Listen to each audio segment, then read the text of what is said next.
Chapter 43, showing how Mr. Samuel Weller got into difficulties. In a lofty room, ill lighted and worse ventilated, situated in Portugal Street, Lincoln's Inn Fields, there sit, nearly the whole year round, one, two, three, or four gentlemen in wigs, as the case may be, with little writing desks before them, constructed after the fashion of those used by the judges of the land, barring the French polish. There is a box of barristers on their right hand. There is an enclosure of insolvent debtors on their left, and there is an inclined plane of most especially dirty faces in their front. These gentlemen are the commissioners of the Insolvent Court, and the place in which they sit is the Insolvent Court itself. It is, and has been, time out of mind, the remarkable fate of this court to be, somehow or other, held and understood, by the general consent of all the destitute, shabby genteel people in London, as their common resort and place of daily refuge. It is always full. The steams of beer and spirits perpetually ascend to the ceiling, and, being condensed by the heat, roll down the walls like rain. There are more old suits of clothes in it at one time than will be offered for sale in all Houndsditch in a twelvemonth, more unwashed skins and grisly beards than all the pumps and shaving shops between Tyburn and Whitechapel could render decent between sunrise and sunset. It must not be supposed that any of these people have the least shadow of business in, or the remotest connection with, the place they so indefatigably attend. If they had, it would be no matter of surprise, and the singularity of the thing would cease. Some of them sleep during the greater part of the sitting. Others carry small portable dinners wrapped in pocket handkerchiefs or sticking out of their worn-out pockets, and munch and listen with equal relish.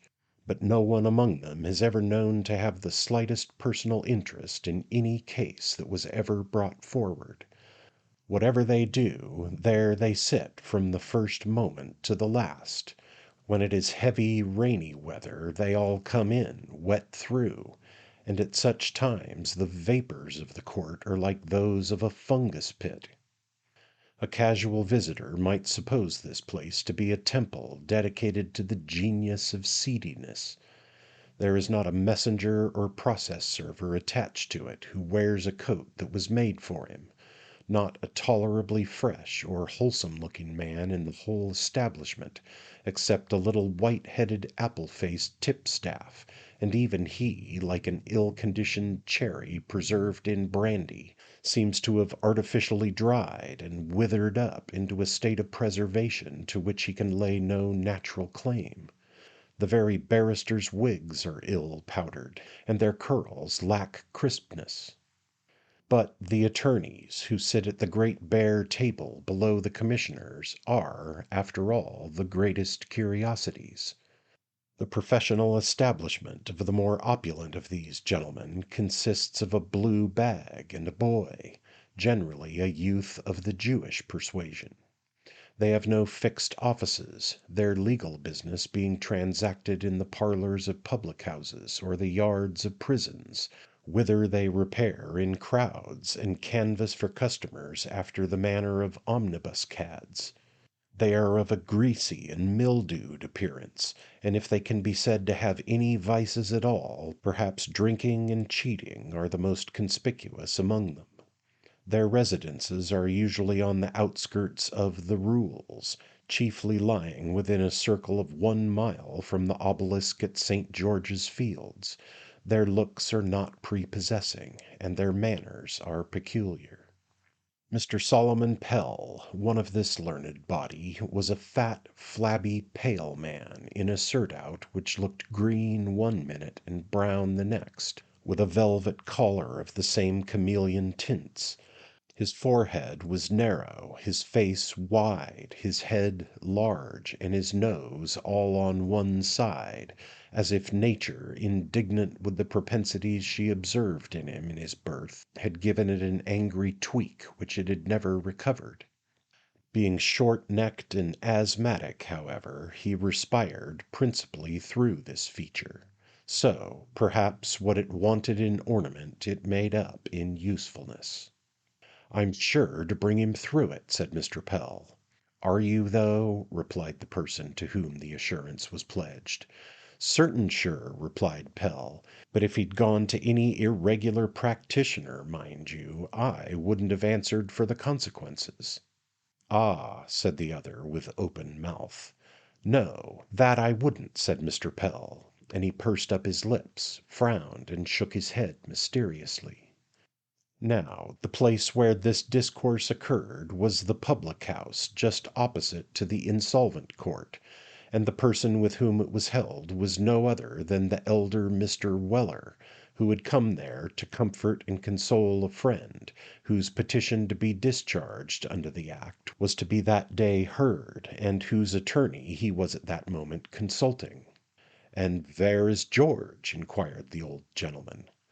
Mr. Pell jerked his head in the direction of a back parlour, whither Mr. Weller, at once repairing, was immediately greeted in the warmest and most flattering manner by some half-dozen of his professional brethren, in token of their gratification at his arrival.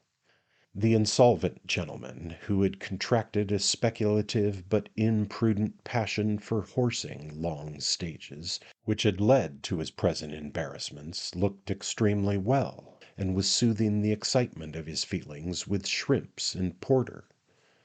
The salutation between Mr. Weller and his friends was strictly confined to the freemasonry of the craft, consisting of a jerking round of the right wrist and a tossing of the little finger into the air at the same time. We once knew two famous coachmen (they are dead now, poor fellows), who were twins, and between whom an unaffected and devoted attachment existed. They passed each other on the Dover road every day for 24 years, never exchanging any other greeting than this, and yet when one died the other pined away, and soon afterwards followed him. "Well, George," said Mr. Weller, senior, taking off his upper coat, and seating himself with his accustomed gravity, "how is it? All right behind and full inside?" "All right, old feller," replied the embarrassed gentleman. "Is the gray mare made over to anybody?" inquired Mr. Weller anxiously. George nodded in the affirmative. "Well, that's all right," said Mr. Weller. "Coach taken care on also?" "Consigned in a safe quarter," replied George, wringing the heads off half a dozen shrimps and swallowing them without any more ado. "Werry good, werry good," said Mr. Weller. "Alvays see to the drag ven you go down hill. Is the vaybill all clear and straightfor'ard?" "The schedule, sir," said Pell, guessing at Mr. Weller's meaning, "the schedule is as plain and satisfactory as pen and ink can make it." Mr. Weller nodded in a manner which bespoke his inward approval of these arrangements, and then, turning to Mr. Pell, said, pointing to his friend George, "Ven do you take his cloths off?" "Why," replied Mr. Pell, "he stands third on the opposed list, and I should think it would be his turn in about half an hour. I told my clerk to come over and tell us when there was a chance." Mr. Weller surveyed the attorney from head to foot with great admiration, and said emphatically, "And what'll you take, sir?" "Why, really," replied Mr. Pell, "you're very— upon my word and honour I'm not in the habit of— it's so very early in the morning that actually I am almost— well, you may bring me 3 pen'orth of rum, my dear." The officiating damsel, who had anticipated the order before it was given, set the glass of spirits before Pell, and retired. "Gentlemen," said Mr. Pell, looking round upon the company, "success to your friend. I don't like to boast, gentlemen, it's not my way, but I can't help saying that if your friend hadn't been fortunate enough to fall into hands that— But I won't say what I was going to say. Gentlemen, my service to you." Having emptied the glass in a twinkling, Mr. Pell smacked his lips, and looked complacently round on the assembled coachmen, who evidently regarded him as a species of divinity. "Let me see," said the legal authority. "What was I a saying, gentlemen?" "I think you was remarking as you wouldn't have no objection to another of the same, sir," said Mr. Weller, with grave facetiousness. "Ha, ha!" laughed Mr. Pell. "Not bad, not bad!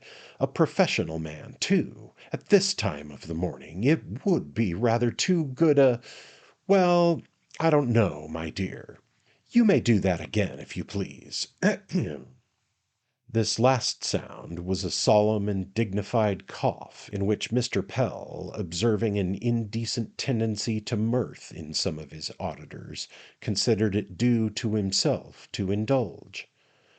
"The late Lord Chancellor, gentlemen, was very fond of me," said Mr. Pell.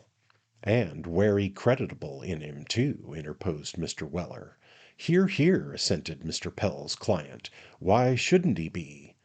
"Ah, why indeed?" said a very red-faced man, who had said nothing yet, and who looked extremely unlikely to say anything more. "Why shouldn't he?" A murmur of assent ran through the company. "I remember, gentlemen," said Mr. Pell, "dining with him on one occasion. There was only us two, but everything as splendid as if 20 people had been expected.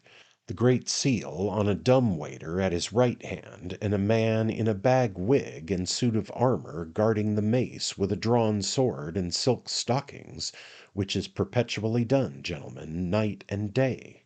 When he said, 'Pell,' he said, 'no false delicacy, Pell. You're a man of talent. You can get anybody through the insolvent court, Pell, and your country should be proud of you.' Those were his very words. 'My lord,' I said, 'you flatter me.' 'Pell,' he said, 'if I do, I'm damned.'" "Did he say that?" inquired Mr. Weller. "He did," replied Pell. "Vell, then," said Mr. Weller, "I say Parliament ought to 'a' took it up, and if he'd been a poor man they would 'a' done it." "But, my dear friend," argued Mr. Pell, "it was in confidence." "In what?" said Mr. Weller. "In confidence." "Oh, wery good," replied Mr. Weller, after a little reflecting. "If he damned hisself in confidence, o' course that was another thing." "Of course it was," said Mr. Pell. "The distinction's obvious, you will perceive." "Alters the case entirely," said Mr. Weller. "Go on, sir." "No, I will not go on, sir," said Mr. Pell, in a low and serious tone.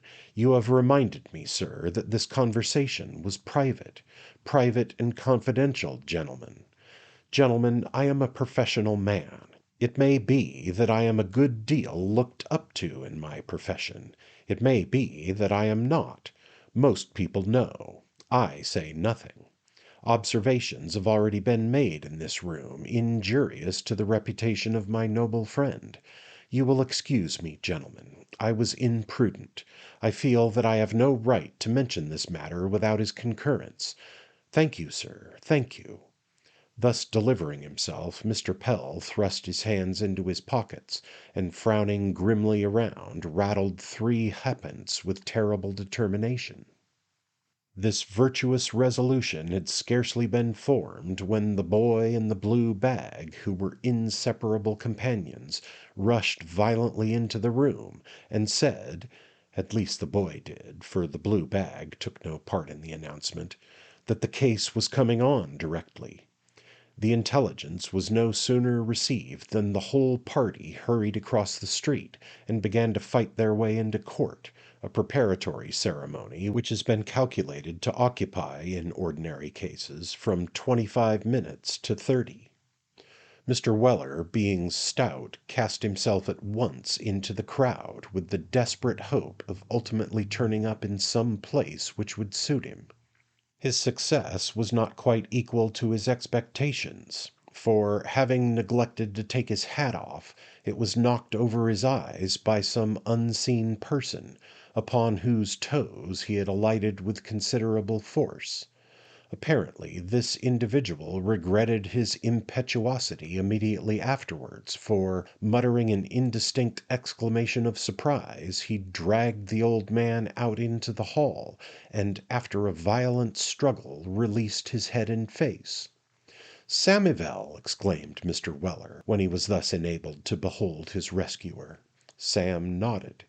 "You're a dutiful and affectionate little boy, you are, ain't you?" said Mr. Weller, "to come a bonnetin' your father in his old age." "How should I know who you was?" responded the son. "Do you s'pose I was to tell you by the weight of your foot?" "Vell, that's werry true, Sammy," replied Mr. Weller, mollified at once. "But what are you a doin' on here? Your governor can't do no good here, Sammy. They won't pass that werdict, they won't pass it, Sammy." And Mr. Weller shook his head with legal solemnity. "What a perwerse old file it is!" exclaimed Sam. "Always a goin' on about werdicts and alleybyes and that. Who said anything about the werdict?" Mr. Weller made no reply, but once more shook his head most learnedly. "Leave off rattlin' that 'ere knob of yourn, if you don't want it to come off the springs altogether," said Sam impatiently, "and behave reasonably. I vent all the vay down to the Marquis o' Granby arter you last night." "Did you see the Marchioness o' Granby, Sammy?" inquired Mr. Weller, with a sigh. "Yes, I did," replied Sam. "How was the dear creature a lookin'?" "Werry queer," said Sam. "I think she's a injurin' herself gratively vith too much of that 'ere pineapple rum, and some other strong medicines of the same nature." "You don't mean that, Sammy?" said the senior, earnestly. "I do indeed," replied the junior. Mr. Weller seized his son's hand, clasped it, and let it fall. There was an expression on his countenance in doing so, not of dismay or apprehension, but partaking more of the sweet and gentle character of hope. A gleam of resignation and even of cheerfulness passed over his face, too, as he slowly said, "I ain't quite certain, Sammy. I wouldn't like to say I was altogether positive, in case of any subsequent disappointment, but I rayther think, my boy, I rayther think that the shepherd's got the liver complaint." "Does he look bad?" inquired Sam. "He's uncommon pale," replied his father, "'cept about the nose, which is redder than ever. His appetite is werry so, but he imbibes wonderful." Some thoughts of the rum appeared to obtrude themselves on Mr. Weller's mind as he said this, for he looked gloomy and thoughtful, but he very shortly recovered, as was testified by a perfect alphabet of winks, in which he was only wont to indulge when particularly pleased. "Vell now," said Sam, "about my affair. Just open them ears of yourn, and don't say nothin' till I've done." With this preface, Sam related, as succinctly as he could, the last memorable conversation he had had with Mr. Pickwick. "Stop there by himself, poor creature!" exclaimed the elder Mr. Weller, "without nobody to take his part. It can't be done, Sammyville, it can't be done." "O' course it can't," asserted Sam. "I knowed that afore I came." "Why, they'll eat him up alive, Sammy!" exclaimed Mr. Weller. Sam nodded his concurrence in the opinion. "He goes in rayther raw, Sammy," said Mr. Weller, metaphorically, "and he'll come out done so exceedin' brown that his most formiliar friends won't know him. Roast pigeon's nothin' to it, Sammy." Again Sam Weller nodded. "It oughtn't to be, Sammyville," said Mr. Weller, gravely. "It mustn't be," said Sam. "Certainly not," said Mr. Weller. "Vell now," said Sam, "you've been a prophecying away werry fine, like a red-faced Nixon as the sixpenny books give picters on." "Who was he, Sammy?" inquired Mr. Weller. "Never mind who he was," retorted Sam. "He weren't a coachman. That's enough for you." "I knowed a ostler o' that name," said Mr. Weller, musing. "It warn't him," said Sam. "This here gem'leman was a prophet." "What's a prophet?" inquired Mr. Weller, looking sternly on his son. "Why, a man as tells what's a going to happen," replied Sam. "I wish I'd knowed him, Sammy," said Mr. Weller. "P'r'aps he might 'a throwed a small light on that 'ere liver complaint as we was a speakin' on just now." Hows'ever, if he's dead and ain't left the business to nobody, there's an end on it. Go on, Sammy," said Mr. Weller, with a sigh. "Well," said Sam, "you've been a prophecying away about what'll happen to the governor if he's left alone. Don't you see any way of taking care on him?" "No, I don't, Sammy," said Mr. Weller, with a reflective visage. "No vay at all?" inquired Sam. "No vay," said Mr. Weller, "unless—" and a gleam of intelligence lighted up his countenance as he sank his voice to a whisper and applied his mouth to the ear of his offspring, "unless it is getting him out in a turned-up bedstead, unbeknown to the turnkeys, Sammy, or dressing him up like an old woman vith a green whale." Sam Weller received both of these suggestions with unexpected contempt, and again propounded his question. "No," said the old gentleman, "if he won't let you stop there, I see no vay at all. It's no thoroughfare, Sammy, no thoroughfare." "Well, then, I'll tell you what it is," said Sam. "I'll trouble you for the loan of £25." "What good'll that do?" inquired Mr. Weller. "Never mind," replied Sam. "P'raps you may ask for it 5 minutes arterwards. P'raps I may say I won't pay, and cut up rough. You won't think o' arresting your own son for the money and sending him off to the Fleet, will you, you unnatural wagabone?" At this reply of Sam's, the father and son exchanged a complete code of telegraphed nods and gestures, after which the elder Mr. Weller sat himself down on a stone step and laughed till he was purple. "What a old image it is!" exclaimed Sam, indignant at this loss of time. "What are you a settin' down there for, conworting your face into a street door knocker, when there's so much to be done? Where's the money?" "In the boot, Sammy, in the boot," replied Mr. Weller, composing his features. "Hold my hat, Sammy." Having divested himself of this encumbrance, Mr. Weller gave his body a sudden wrench to one side, and by a dexterous twist contrived to get his right hand into a most capacious pocket, from whence, after a great deal of panting and exertion, he extricated a pocket-book of the large octavo size, fastened by a huge leathern strap. From this ledger he drew forth a couple of whiplashes, 3 or 4 buckles, a little sample bag of corn, and finally a small roll of very dirty bank notes, from which he selected the required amount, which he handed over to Sam. "And now, Sammy," said the old gentleman, when the whiplashes and the buckles and the samples had all been put back, and the book once more deposited at the bottom of the same pocket, "now, Sammy, I know a gem'leman here as'll do the rest o' the business for us in no time, a limb o' the law, Sammy, as has got brains like the frogs dispersed all over his body, and reachin' to the werry tips of his fingers, a friend of the Lord Chancellorship's, Sammy, who'd only have to tell him what he wanted, and he'd lock you up for life, if that was all." "I say," said Sam, "none o' that." "None o' what?" inquired Mr. Weller. "Why, none o' them unconstitutional ways o' doing it," retorted Sam. "The have his carcass next to the perpetual motion is vun o' the blessedest things as was ever made. I've read that 'ere in the newspapers werry often." "Well, what's that got to do with it?" inquired Mr. Weller. "Just this, here," said Sam, "that I'll patronize the inwention, and go in that vay. No visperin's to the Chancellorship. I don't like the notion. It mayn't be altogether safe, with reference to getting out agin." Deferring to his son's feeling upon this point, Mr. Weller at once sought the erudite Solomon Pell, and acquainted him with his desire to issue a writ instantly for the sum of £25 and costs of process, to be executed without delay upon the body of one Samuel Weller, the charges thereby incurred to be paid in advance to Solomon Pell. The attorney was in high glee, for the embarrassed coach-horser was ordered to be discharged forthwith. He highly approved of Sam's attachment to his master, declared that it strongly reminded him of his own feelings of devotion to his friend the Chancellor, and at once led the elder Mr. Weller down to the Temple to swear the affidavit of debt, which the boy, with the assistance of the blue bag, had drawn up on the spot. Meanwhile, Sam, having been formally introduced to the whitewashed gentleman and his friends as the offspring of Mr. Weller, of the Belle Sauvage, was treated with marked distinction, and invited to regale himself with them in honour of the occasion, an invitation which he was by no means backward in accepting.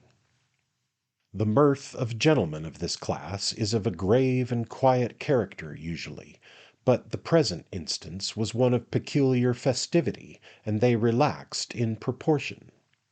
After some rather tumultuous toasting of the Chief Commissioner and Mr. Solomon Pell, who had that day displayed such transcendent abilities, a mottle-faced gentleman in a blue shawl proposed that somebody should sing a song. The obvious suggestion was that the mottle-faced gentleman, being anxious for a song, should sing it himself. But this the mottle-faced gentleman sturdily and somewhat offensively declined to do, upon which, as is not unusual in such cases, a rather angry colloquy ensued. "Gentlemen," said the coach-horser, "rather than disturb the harmony of this delightful occasion, perhaps Mr. Samuel Weller will oblige the company." "Rawly, gentlemen," said Sam, "I'm not werry much in the habit of singing without the instrument, but anything for a quiet life, as the man said when he took the sitivation at the lighthouse." With this prelude, Mr. Samuel Weller burst at once into the following wild and beautiful legend, which, under the impression that it is not generally known, we take the liberty of quoting.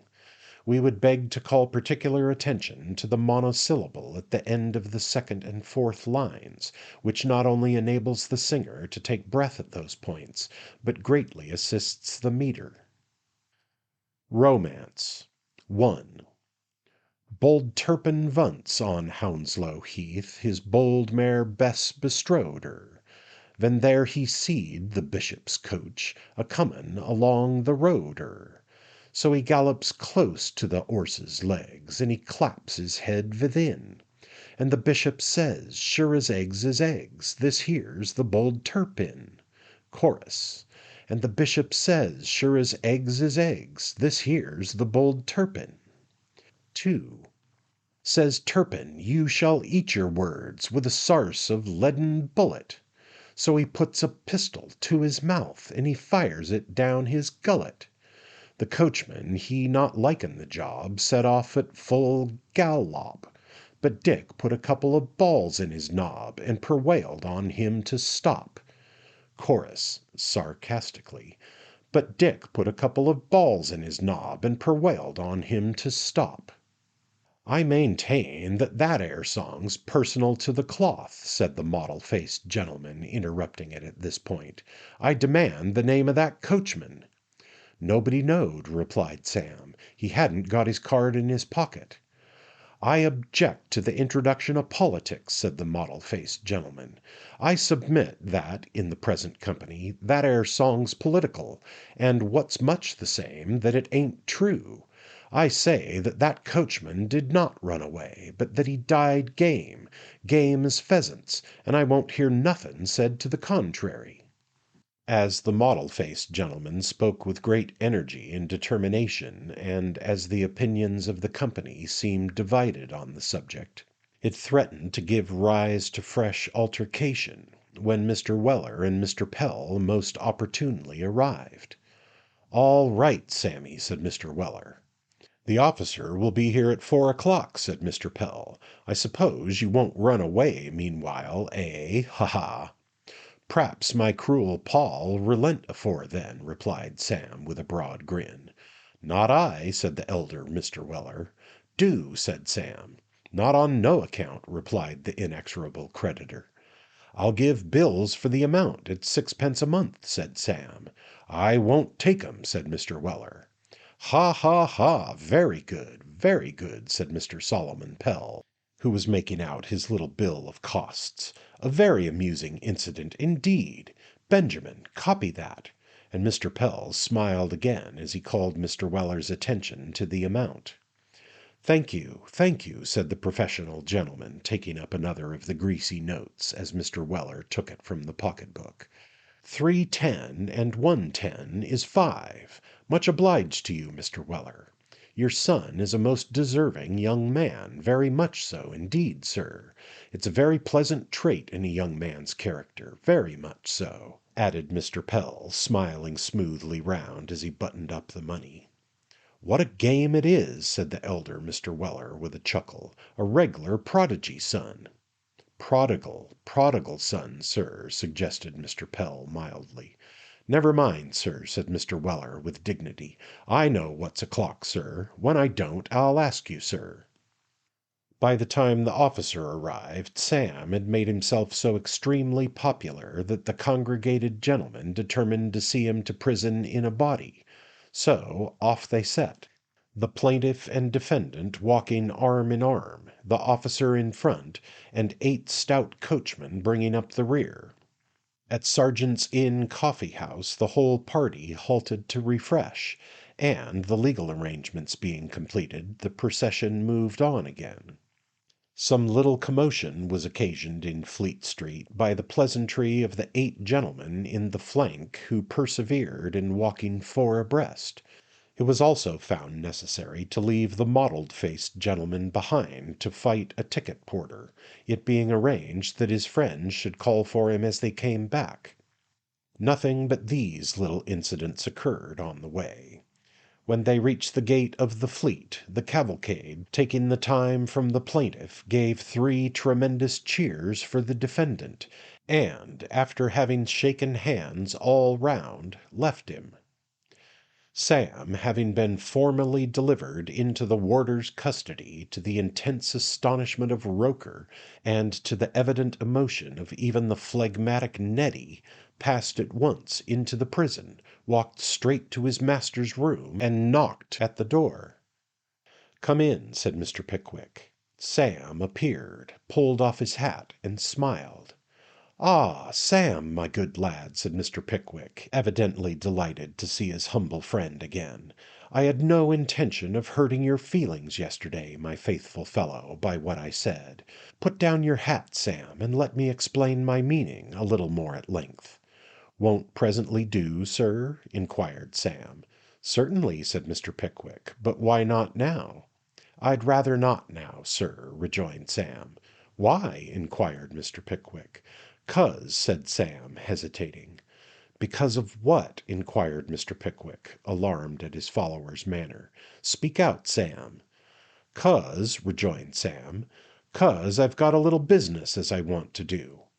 "What business?" inquired Mr. Pickwick, surprised at Sam's confused manner. "Nothing particular, sir," replied Sam. "Oh, if it's nothing particular," said Mr. Pickwick, with a smile, "you can speak with me first." "I think I'd better see arter it at once," said Sam, still hesitating. Mr. Pickwick looked amazed, but said nothing. "The fact is," said Sam, stopping short. "Well," said Mr. Pickwick, "speak out, Sam." "Why, the fact is," said Sam, with a desperate effort, "perhaps I'd better see arter my bed afore I do anything else." "Your bed!" exclaimed Mr. Pickwick in astonishment. "Yes, my bed, sir," replied Sam. "I'm a prisoner. I was arrested this werry afternoon for debt." "You arrested for debt!" exclaimed Mr. Pickwick, sinking into a chair. "Yes, for debt, sir," replied Sam, "and the man as puts me in'll never let me out till you go yourself." "Bless my heart and soul!" ejaculated Mr. Pickwick. "What do you mean?" "What I say, sir," rejoined Sam. "If it's 40 years to come, I shall be a prisoner, and I'm very glad on't, and if it had been Newgate, it would 'a been just the same. Now the murder's out, and damme, that's an end to it." With these words, which he repeated with great emphasis and violence, Sam Weller dashed his hat upon the ground in a most unusual state of excitement, and then, folding his arms, looked firmly and fixedly in his master's face.